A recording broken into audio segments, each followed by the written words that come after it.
আজ আমি আপনাদের জলের ভাপে দারুণ স্বাদের ভাপা দই বানানো দেখাবো।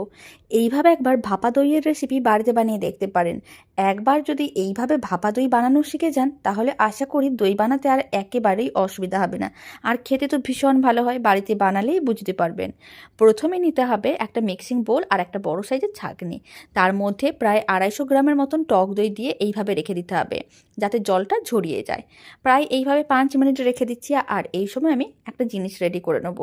এতে দইয়ের স্বাদ অনেকটাই বেড়ে যাবে। প্রথমে একটা মিক্সির জার নিতে হবে, তার মধ্যে 100 গ্রামের মতন চিনি নিতে হবে, আর দিতে হবে 100 গ্রাম গুঁড়ো দুধ।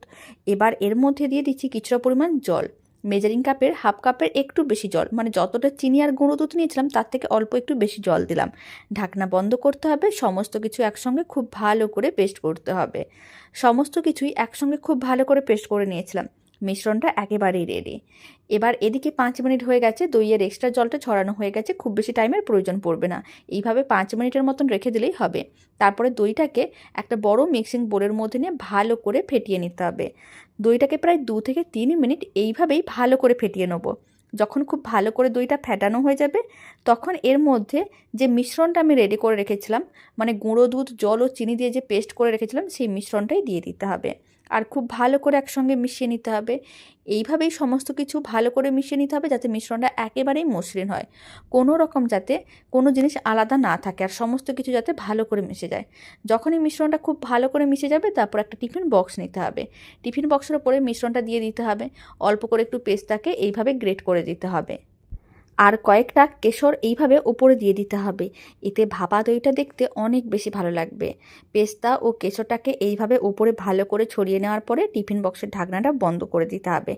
ভাপা দইটি বানানোর জন্য টিফিন বক্সটি একেবারেই রেডি। আর কড়াইতে অল্প একটু জল নিয়ে জলটা ভালো করে গরম করতে হবে। যখন জলটা ভালো করে গরম হয়ে যাবে ফ্লেমটা একেবারেই লোতে করে দিতে হবে। আর এরকম একটা স্ট্যান্ড রেখে দিতে হবে। টিফিন বক্সটা বসিয়ে দিতে হবে স্ট্যান্ডের ওপরে। তারপরেই কড়াইয়ের ঢাকনা বন্ধ করে দিতে হবে। আর এইভাবে লো ফ্লেমে 10 মিনিটের মতন রেখে দিতে হবে। 10 মিনিট হয়ে গেলে তারপরে কিছুক্ষণ রেখে 1 ঘন্টা মতন ডিপ ফ্রিজে রেখে ঠান্ডা করে নিতে হবে। আপনারা চাইলে নর্মাল ফ্রিজেও 3 থেকে 4 ঘন্টা রেখে ঠান্ডা করতে পারেন। তবে ডিপ ফ্রিজে যদি 1 ঘন্টা রাখা হয় দইটা অনেক তাড়াতাড়ি ঠান্ডা হয়ে যায়।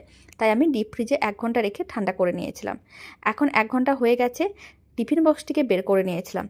আর দইটাকে ঠিক এইভাবে ডিমোল্ড করে তারপরে উল্টে নিতে হবে। তাহলেই রেডি হয়ে যাবে দারুণ স্বাদের ভাপা দই।